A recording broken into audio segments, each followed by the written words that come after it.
এই পুকুর পাড়টি এত সুন্দর, আর দেখবেন ঘাট বাঁধানো আছে, ঘাটটা বেশি পছন্দ হয়েছে। তো পুকুরটির চারপাশটাও গাছগাছালি দিয়ে ভরা, আর মোটামুটি বড়ই, ছোট না, দেখতেও খুব ভালো লাগতেছে। পানিটা কি সুন্দর স্বচ্ছ পানি। সকালবেলা ঘুম থেকে যদি এরকম একটা দৃশ্য দেখা যায়, কি যে ভালো লাগে, মনটাই সারাদিন ভালো থাকে। খুব সুন্দর। আর যেহেতু এখন একটু বর্ষার মৌসুম চলছে, তাই আর বৃষ্টিতে গাছগাছালি পরিষ্কার হয়ে গেছে। আর দেখেন পুকুর পাড় কত সুন্দর, এখান দিয়ে ওঠা নামার জন্য খুবই সুবিধা। আর পানিটা কি স্বচ্ছ, অনেক ভালো লাগতেছে।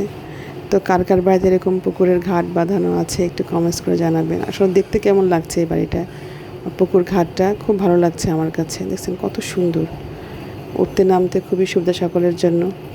তো সকলে ভালো থাকবেন, আর এরকম একটি বাড়ি বানানোর চেষ্টা করবেন। আমার জন্য দোয়া করবেন। আল্লাহ হাফেজ, টাটা, বাই বাই।